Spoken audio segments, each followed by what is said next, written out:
It had already done its stuff very adequately, brilliantly in the Battle of Britain. Now for me, it was going to be the Hurricane.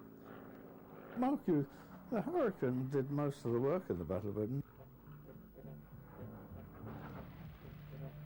Well, I was a very inexperienced Hurricane pilot at the time, and the time was, by date, 1941, November. And I took this Hurricane on a flight over Glasgow. I was a little bit distressed to notice that my temperature of the engine was going up and up and up. And this wasn't funny because I'd had a glycol leak before, and a glycol, of course, is a glycol leak is the equivalent of getting an antifreeze leak in your motor car. So I took the revs down a bit, but still the temperatures went up. So I decided to shut down the engine, which I did, and I slammed the switches off and entered cloud at about 6,000 feet. When I got to 5,500 feet, I remembered that the mountains in the area were somewhere in the region of 2,500 to 3,000 feet. So I decided at 2,500 feet that there was no health in staying with this airplane because I could easily hit the mountains. So I slid back the cockpit hood and put my hands up and dragged myself up. And the airplane wobbled, and instinctively, I don't know why I did it, but just instinctively I sat down again. But then I realized, when I looked at my altimeter, that I was down to under 2,000 feet. And to bail out at that 2,000 feet with mountains of 2,000 feet was going to be just as disastrous as staying with the airplane. And I broke cloud at 900 feet. I was delighted to see the ground for the first time, and I hadn't got a lot of time to make my mind up what I was going to do with the airplane. But I'd gone through a period of wondering whether I was going to live or not. It didn't frighten me, but I was certainly aware of the fact that I could easily die. I saw a little farmhouse, and there was a few cattle around and a few sheep, as one would expect to see in the area. I selected the fields near the farmhouse because I knew that if I turned the airplane over on landing, that maybe there was somebody who would come and dig me out rather than leave me in a burning bit of equipment. There was no way with this B airplane going to go down. It wouldn't land. I was feeling it down, but I couldn't get it down. It wouldn't stall in. Finally, when I saw a flaming great mound in front of me, and I thought, no, I'm not going to hit that, because it was about 20, 30 feet high, and I was only at about 15 or 20 feet up. So I gently eased the stick forward until the old Hurricane nosed into the ground. Well, Hurricane had a huge radiator underneath the engine, and that, of course, acted as a scoop, and it stopped the airplane pretty fast. And when the airplane stopped, I didn't. So I shot forward and hit my face on the gun sight. But I did miss this flaming great mound, and there was blood pouring out of everywhere. As I got into the ambulance, I said to the farmer, I said, by the way, where am I? And he said, you're at Gillsland. And I said to the farmer, I said, by the way, what was that bloody great mound over there? And he said, walking away. I said, you'd never knock that down, that's Hadrian's Wall. And of all the places, I had chosen Hadrian's Wall to land on. But I got away with that one. And that was about the only hairy time I ever had with a Hurricane. The Hurricane story starts long before any conflict with Hadrian's Wall. It dates back as far as the history of aviation itself, to the times of King Edward VII's coronation at the beginning of this century.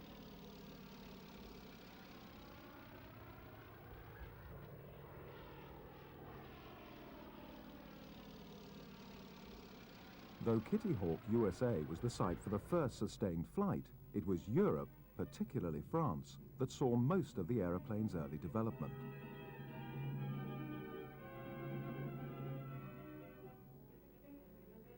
The biplanes were originally in the ascendancy, but it was a monoplane that made one of the first significant breakthroughs.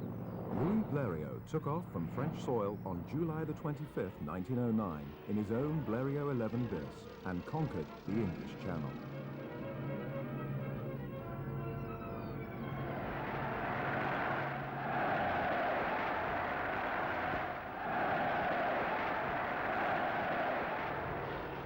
That same year, 1909, at a competition in Reims, France, it was a monoplane that won the Champagne contest for distance, the meeting's most coveted prize. So the monoplane was doing well. But then things started to go wrong. A series of accidents due to structural failures led the English War Office to impose a ban on single-wing machines. Though this ban would only last for a few months, it continued to influence official thinking for many years to come. And it was again the biplane that surged ahead. Planes like the de Havilland and the Sopwith here.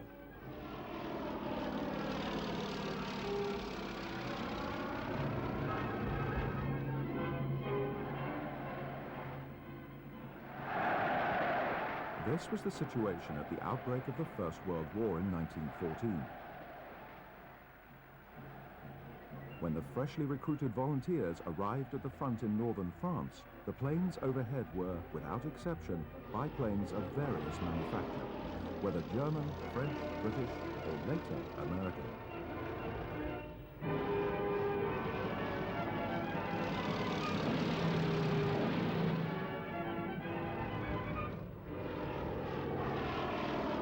The war that was supposed to last for a few brief months finally came to a close in 1918 and brought significant social changes. Women's position in society had to be redefined. Sports became the entertainment for the many, rather than a pastime for the privileged few. And most importantly, technology fired the imagination of everybody, however it was presented, and not least, the aeroplane.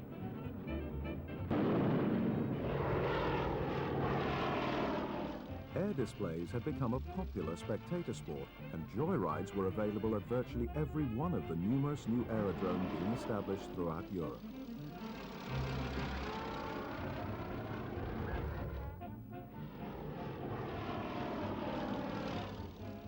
Increased reliability now also meant that the aeroplane could be used for wider practical purposes. In 1919, the RAF established the first scheduled aerial post between Hawking and the British forces on the Rhine.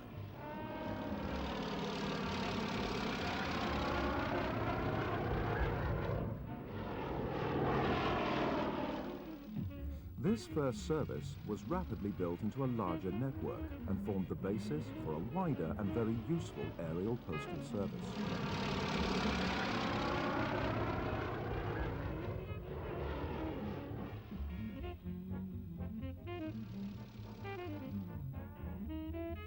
There were many challenges for the aircraft in these early pioneering days. Great stretches of oceans yet to be conquered. Mountains to be crossed. And vast deserts to be overcome. An American team had made it across the Atlantic, but with a stopover in the Azores. The first successful non-stop attempt was made by Olcott and Brown when they flew a Vickers-constructed biplane from Newfoundland towards Ireland, finishing up in a local bog, but without sustaining any personal injuries. Ross and Keith Smith made it to Australia. Cobham reached Cape Town. Hinckley from Croydon to Darwin in 15 days. Gino Watkins mastered the Arctic. Amongst the women pioneers were Amy Johnson, here seen returning from her England to Australia flight in an Argosy, and to a tumultuous welcome. The first solo non-stop crossing of the Atlantic was made by Charles Lindbergh in 1927 in his Spirit of St. Louis. And still to this day, the flight we associate with Atlantic crossing. He is welcomed home to the USA with a hero's ticker-tape parade. The Germans were pushing their own frontiers by developing larger and larger airships, culminating with the now infamous Hindenburg. Docking in New Jersey after her maiden flight from Germany to the USA, the Hindenburg exploded in a ball of flames, killing almost all her passengers and crew. The cause of this accident has been a mystery ever since. Accident, act of God, or more sinister sabotage. Whatever the reason, this was the biggest aviation disaster to date.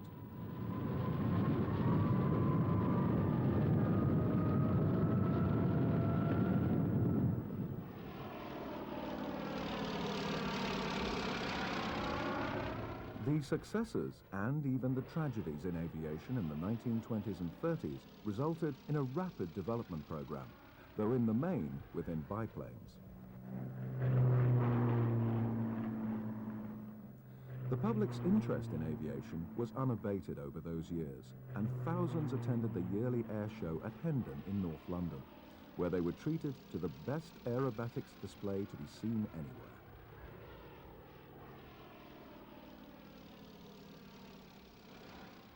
In 1935, the RAF marked King George V's Jubilee with a great review. It was a great occasion, but would also be a great farewell to the biplane. The brief ban on monoplanes had been influencing the Air Ministry's decisions for 23 years, but this impressive display was in reality the biplane's swan song.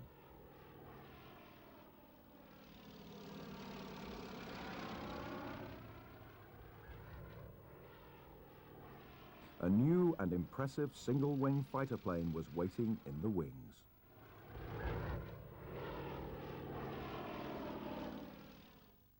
The Hawker Hurricane first made headlines on the 11th of February 1938. On the previous afternoon, squadron leader J.W. Gillan had flown one of these new fighters from Turnhouse in Scotland to Northolt near London, a distance of 327 miles in 48 minutes, averaging 409 miles per hour.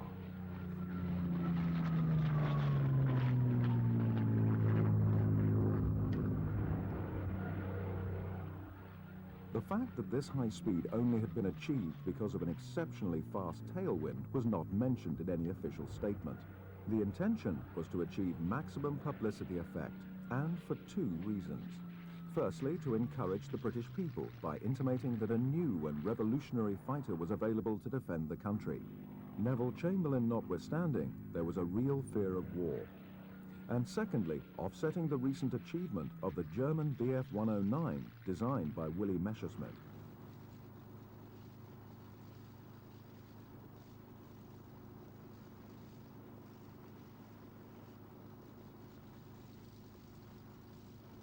The 109 had created headlines of its own during the summer of 1937, winning climb, dive and speed competitions, as well as the Circuit of the Alps race. The 109 had also captured the world speed record for land planes, reaching 379.38 miles per hour with a specially supercharged engine on the 11th of November 1937. And it may indeed have been this record that made the British claim for the Hurricane believable to the Germans.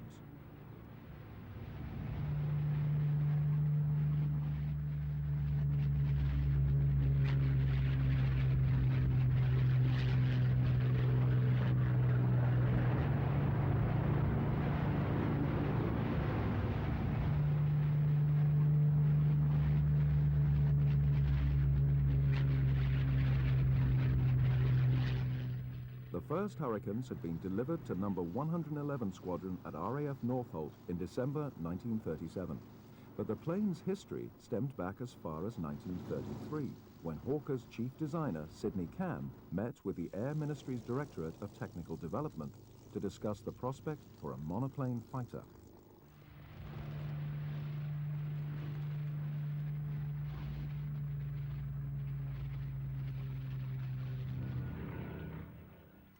However, the idea of monoplane was, in those days, anathema to official thinking.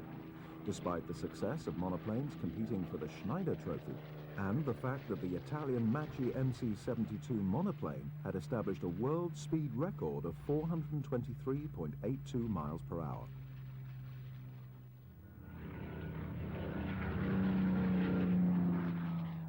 But Hawker Aircraft decided to go ahead and designed a monoplane fighter based on the Hawker Fury biplane. initially using the Rolls-Royce Goshawk engine, though this was later replaced by the stronger Rolls-Royce P V12 engine. This was the engine that led directly to the famous Merlin.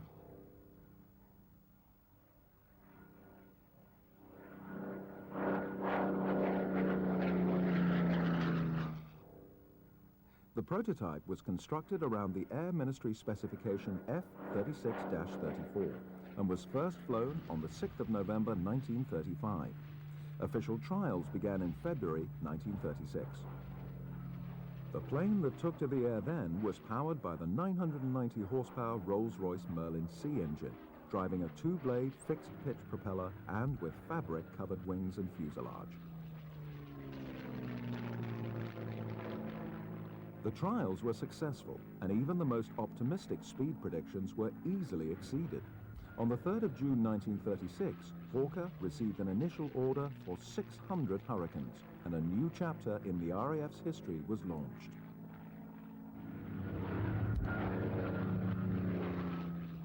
The Hurricane 1 was, as mentioned, first delivered to number 111 Squadron, and soon afterwards, numbers 3 and 56 Squadrons were also equipped. And by the end of 1938, about 200 Hurricanes had been delivered to RAF Fighter Command.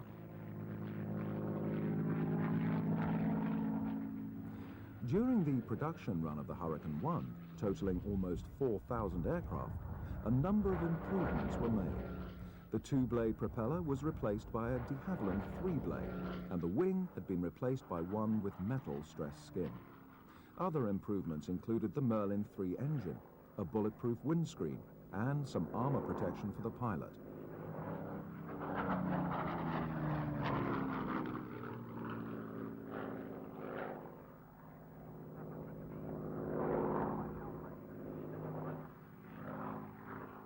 The Hurricane armament came throughout the Second World War in a variety of configurations. Early on, it was equipped with 8 7.7mm machine guns. A new wing allowed for no less than 12 machine guns, in addition to which it could carry 2 250 or 500-pound bombs. Later, the machine guns were replaced by 4 20mm cannons, and some versions even sported 2 40mm anti-tank guns.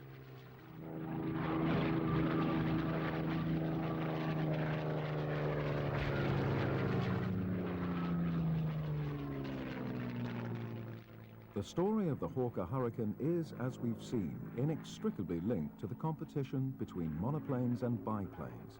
And as a combat aircraft, a fighter, the Hurricane would in so many ways be the best argument for its type.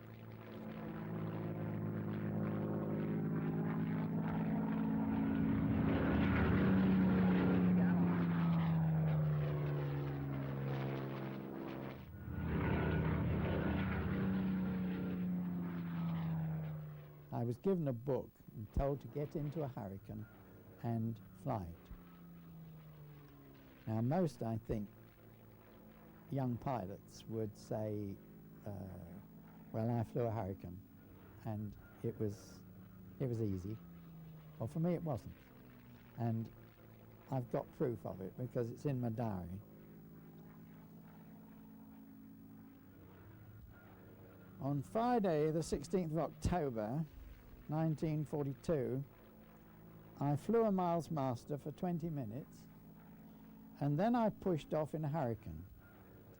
I was very careful indeed.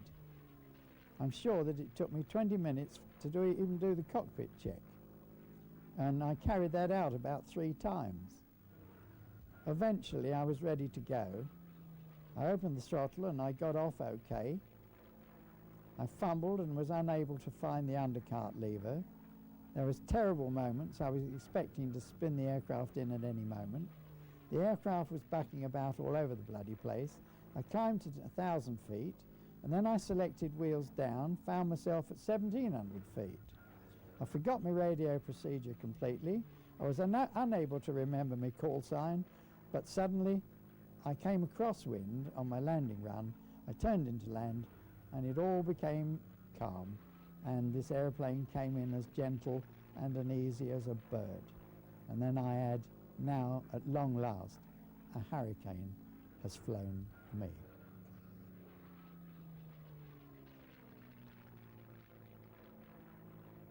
It was not to be long after its record-breaking flight that the Hurricane was to be given a chance to prove its true worth. Europe was about to go to war. The signs from Germany were only too clear, and the British government started full-scale rearmament, stepping up production of vital equipment.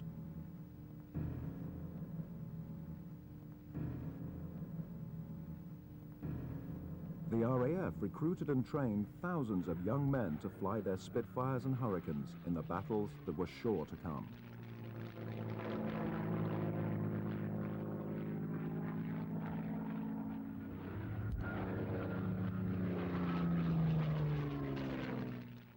In Germany, after the Anschluss of Austria and the invasion of Czechoslovakia, Hitler and his staff were planning the imminent attack on Poland, ignoring the French and British ultimatum, attack Poland and we declare war.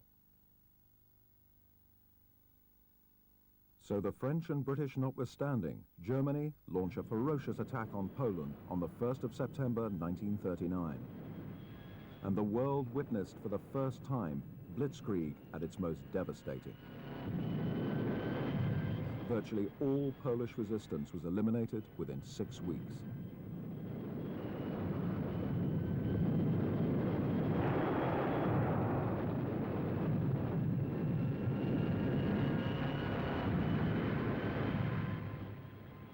Despite the French and British declaration of war, there were no serious hostilities between Germany and the Allies in the wake of the attack of Poland, and it was hardly surprising that Hitler was more than willing to take the next step. He invaded France the following spring, and finally England and France were forced into action. The British Expeditionary Force and French regulars were now preparing for the imminent German assault on France, which was swift to come, with the German panzers bypassing the Maginot Line at the Ardennes forest. The BEF had been reinforced with 3 Hurricane squadrons who, for the first time, encountered the highly efficient Me-109.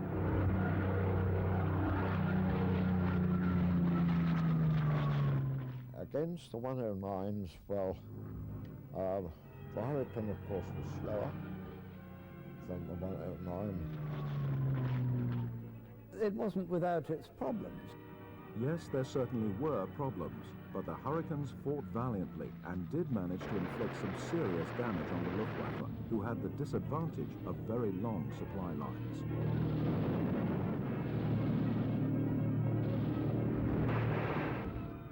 The end result was, however, never really in question. The German divisions were unstoppable despite brave attempts at places like Arras. Allied soldiers and French refugees were pushed further and further west.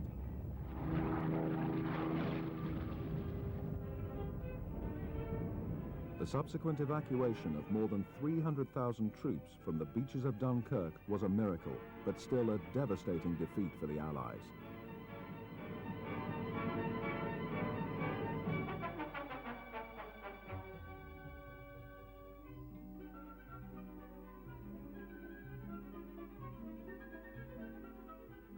There was now only a few miles of water between the Germans and England, and Stukas could freely attack British shipping. But Germany's High Command decided to finish the French campaign before any invasion could be contemplated.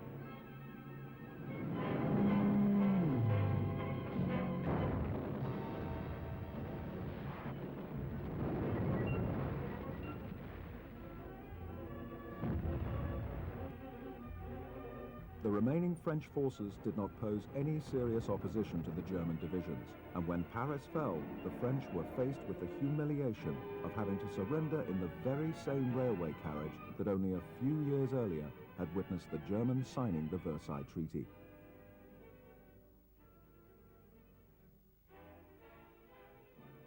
Now flush with success, Hermann Goering promised Hitler that his Luftwaffe could adequately deal with not only the British fleet in the Channel, but with the RAF, and thereby making the coming invasion a certain success.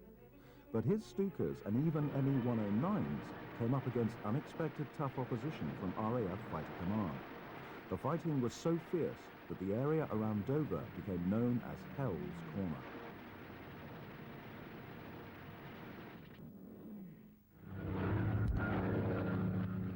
had a big day on Dover where we clobbered quite a lot of them, and I'd rush back to refuel, and at Hawking, and was sitting in the cockpit, and the armourers were refilling the wings with ammunition, and the chaps were pumping fuel in. And the chap who was pumping fuel in, of course, was standing by the cockpit with his hose stuck into the tank, and I was watching, looking up, and there was a battle going on above us. One of the 109s was shot down. The chap filling my tank was watching as well, and suddenly a body jumped out of the 109 and a parachute blossomed, and some pilot came floating down, and my refueler looked at me with a look of utter disgust on his face and said, first he said, "Good, hooray, we've got one." And then the disgust appeared, and he said, "Oh, look, that jammy bastard, he's bailed out." He was very upset about that.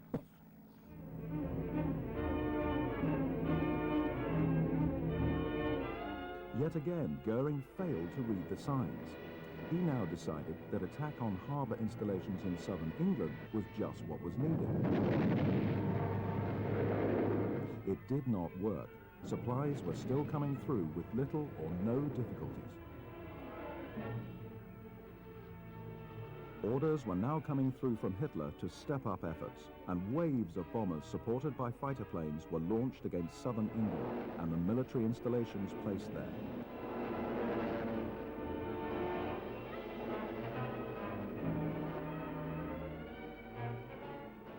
Listening posts placed throughout England's southern coast gave Fighter Command a fair chance to scramble its Spitfires and Hurricanes to take up what did appear as an uneven fight. But these early days of what was later to become known as the Battle of Britain proved what the combination of determination, sound strategies, and good equipment could achieve.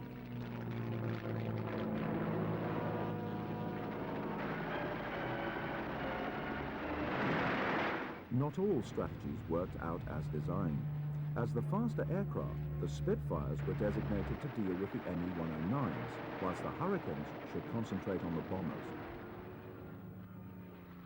That was the plan, and so, whereas we'd been 2 Hurricane squadrons to start with at Biggin Hill, one of them was moved out and replaced with a Spitfire squadron. The idea being, as you say, that the Spitfires, we'd all go off together, Spitfires would take on the fighter escort, leaving us free to attack the bombers. Rarely happened.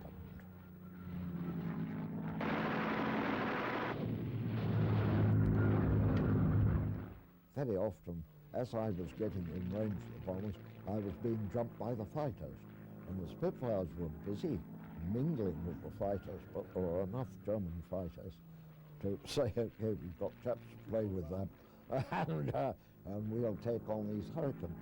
So I shot down the odd bomber, but just about everything I shot down was a fighter, because I kept getting tangled up with them.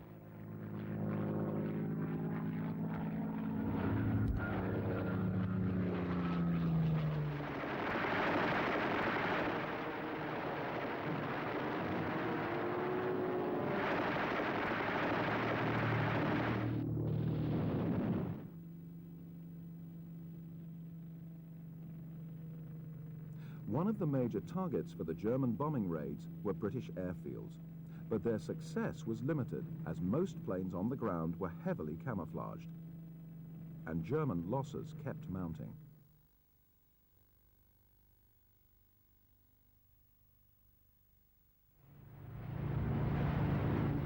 Despite the Hurricane's success, it was the Spitfire that came out of the Battle of Britain covered with glory, as this informational propaganda film indicates.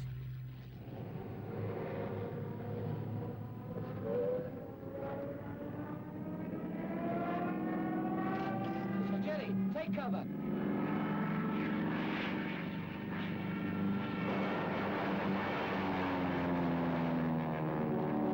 Spitfire.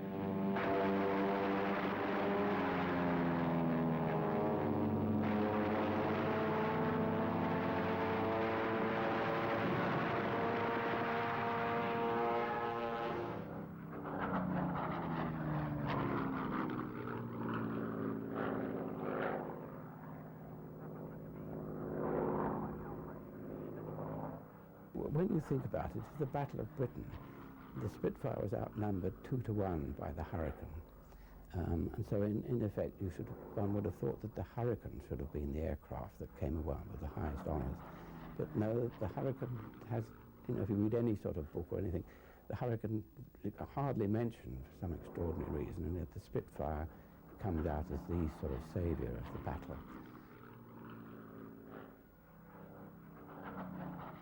But mark you, the Hurricane did most of the work in the Battle of Britain.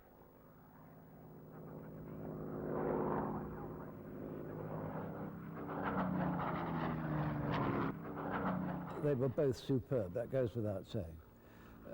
Looking at the two aircraft side by side, they are totally different in design. They're monoplane fighters, and they both carried 8 guns and things of that sort. But having said that, they were quite different structurally, because the Hurricane, of course, was that much before the Spitfire. A lot of it was canvas. The Spitfire was all metal. But comparing the two aircraft is a bit unfair in a way, because I don't think it's comparing like with like. Hurricane was that much earlier.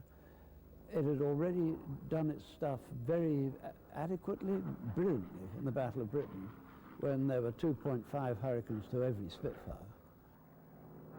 Yes, and the Hurricane also accounted for 2/3 of all the kills, proving itself extremely efficient. And now England had started to hit back. Wellington bombers were making daily sorties against German targets on the continent. And the reactions from Hitler and his generals were to target London and its civilian population.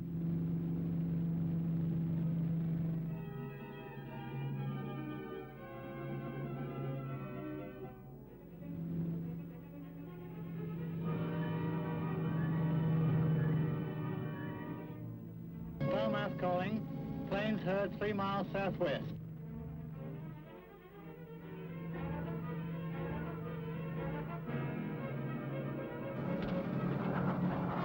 Out for hostile planes approaching from the southwest.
German losses were considerable,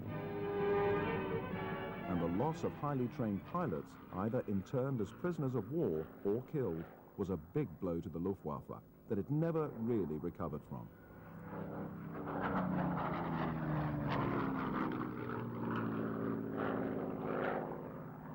London didn't escape unscathed. Despite Fighter Command's best efforts, bombers still got through, and some 30,000 civilians were killed during this period. But the population's fighting spirit might just have been reflected in this propaganda film made at the time.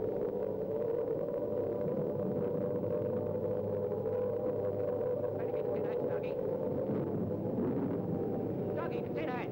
Oh, the tinettes, okay.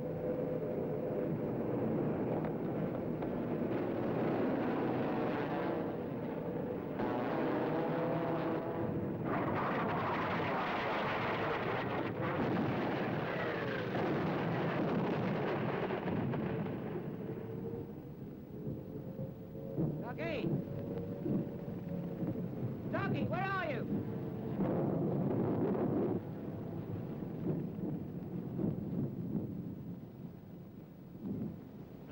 thought I'd got you. Who, me? Nah, I had me fingers crossed. Despite the ruins, London was not yet a broken city, and the Luftwaffe kept piling on as much pressure as they were now capable of, though the emphasis was on more fighters and less bombers. Maybe the Luftwaffe simply had fewer bombers available. But whatever they sent, the Hurricane pilots were still eager to do battle.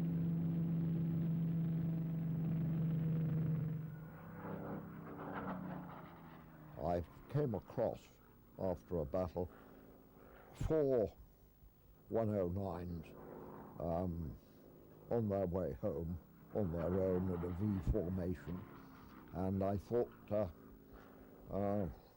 this is splendid. They haven't seen me. I shall just creep up behind them and pick them off one by one. And when I got closer, almost within range, the one on the right started veering off to the right, and I knew he was looking over his shoulder and could see me coming up behind. And I thought, fine, that's all right, I'll be satisfied with one, I'll pick him off. Forget the other three. Big mistake, because as I opened fire on him, he pulled up into a steep climb and piled the power on. And meanwhile, all hell broke loose behind me, things thumping into my aeroplane and making horrid holes. And of course, I'd taken my eyes off the other three. A wonderful trap that it laid. I was furious, I was livid, I was frightened, and I was very angry.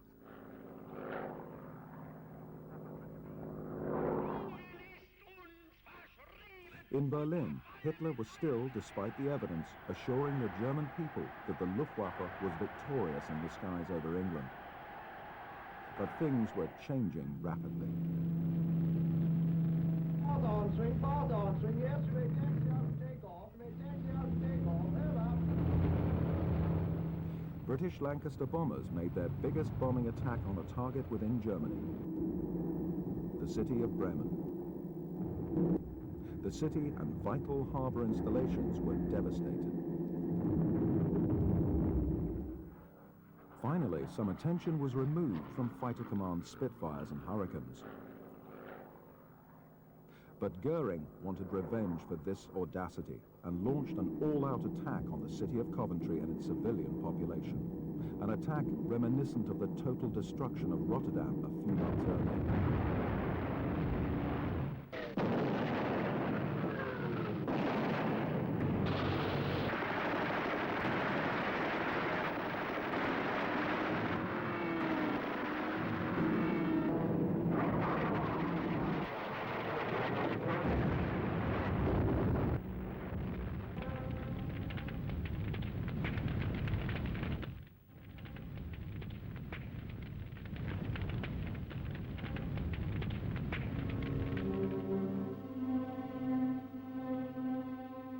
Coventry was smashed as badly as the Polish capital of Warsaw during the Polish campaign.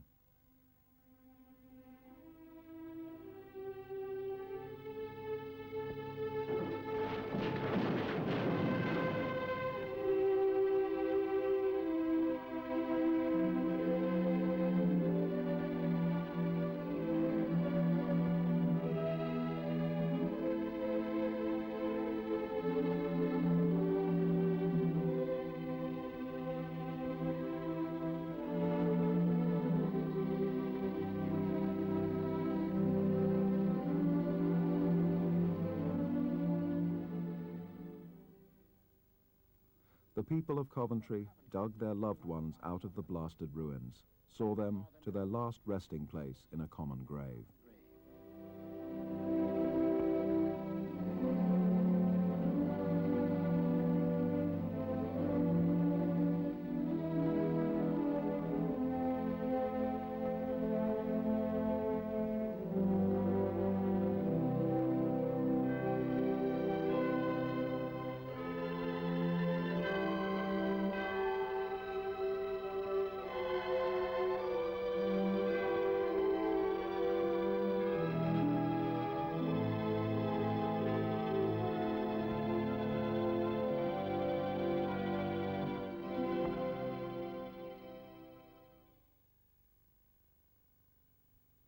Between Coventry and London, more than 70,000 Englishmen, women and children lost their lives.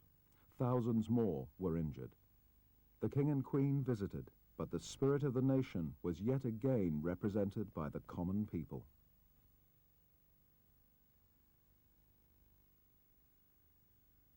We've been bombed, dive-bombed, high-level bombed, machine-gunned, been through 2 invasion scares. The last lot we had the house down about our ears. But we're still sticking it, and we're going to stick it.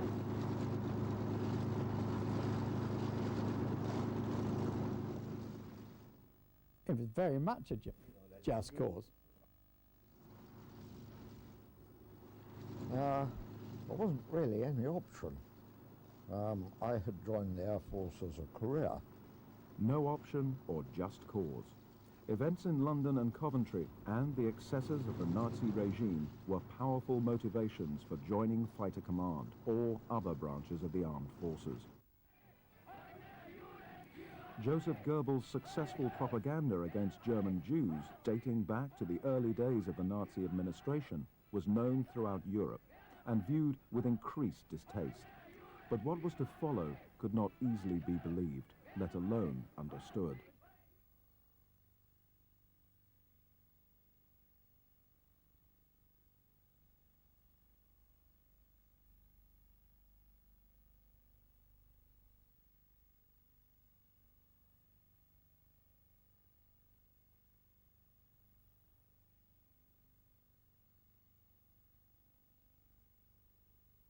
In those days, we knew nothing about Holocaust. Although I did know a little bit about it, because Les Cahoon and I used to dance at the Ealing YWCA every Saturday night with one particular German girl called Ursula. And she was a tall, fair good-looking dame. She used to wear corsets, and we thought that was a bit strange. She was as bone-tight all the way up. When you dance the last waltz with her, it was like dancing with a brick house.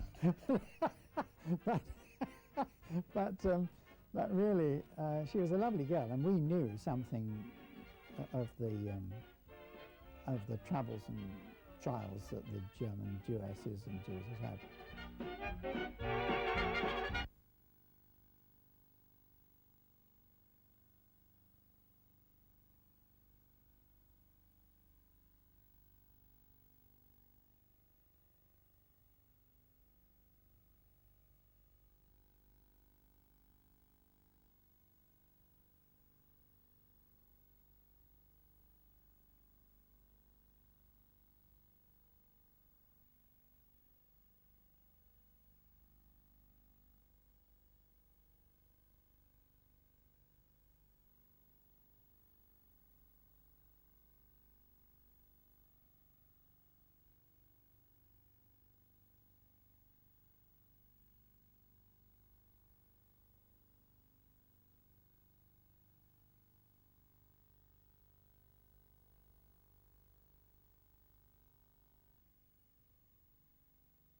The showers and the ovens were efficiently run and could stand up to the inspection of the man in charge, Heinrich Himmler, even though he found the smell a little nauseating.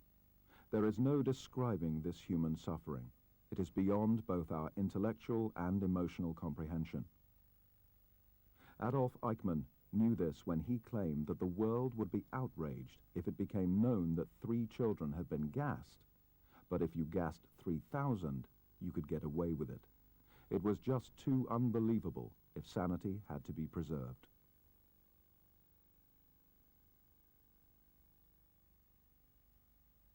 And Hitler let himself be applauded by the people who could only recognize the hero and not the villain. One was very afraid that if we lost, the Germans could invade us, and my wife, I was married in 1939 in March before war started, just before. My wife would probably finish up in a German brothel, and I'd be shot against a wall or something. So you didn't really have much option other than to get stuck in.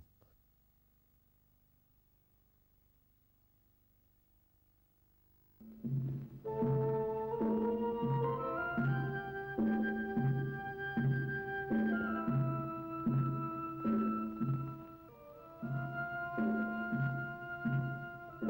is vital for any war effort, and the Middle Eastern oil fields in Allied hands had to be protected at all costs.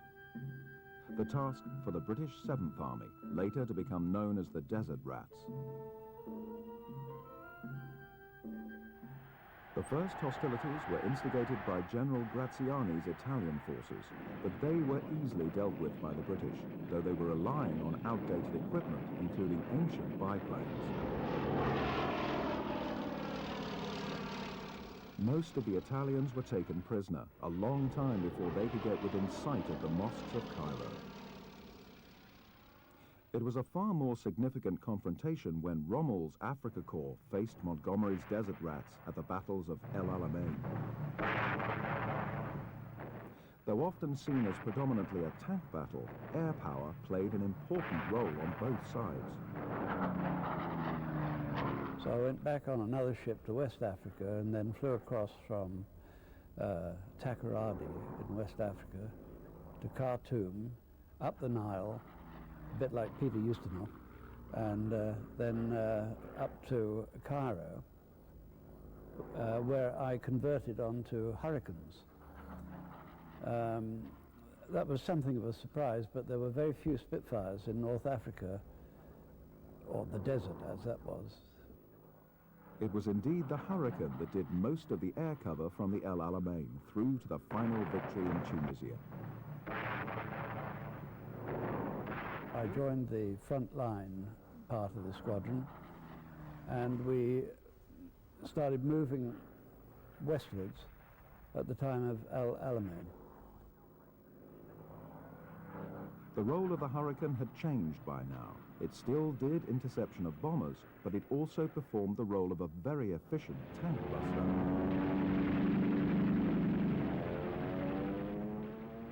The 40mm gun fitted to some versions of the Hurricane was a formidable weapon against the German panzers, even the Panzerkampfwagen IV.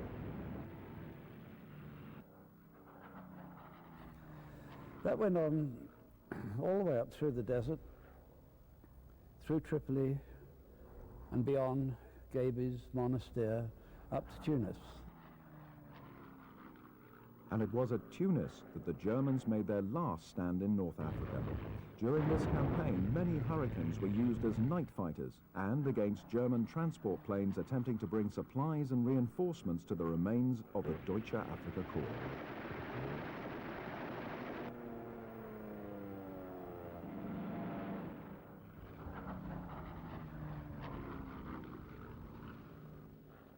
Victory in Tunisia and the end of all German presence in North Africa coincided with the demise of the Hurricane as a fighter plane. Unlike the younger Spitfire, it could not be developed further.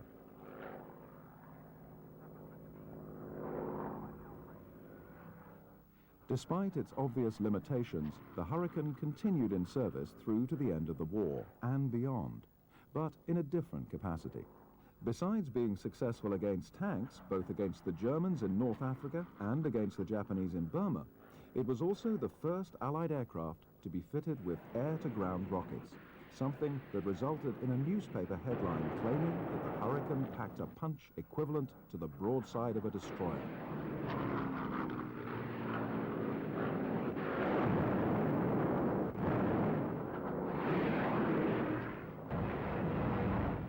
The last squadron to receive replacement for their Hurricanes was the RAF No. 6 Squadron in January 1947. But for all its apparent longevity, this little fighter should be remembered for some of its early achievements. As the first single-wing fighter plane breaking the biplane monopoly, and for its role during the Battle of Britain, for which it deserves far more recognition than it has been given. And, not least, it should be remembered for the brave men that flew her.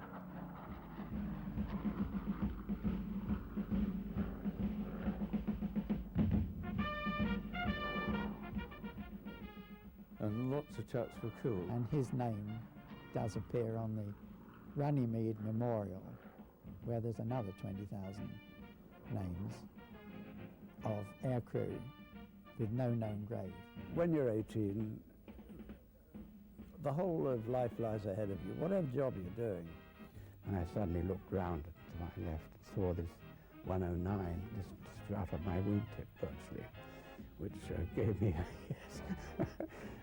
a nasty fright, to say the least of it. Anybody who says they were not frightened either had no imagination or were bullshitting you.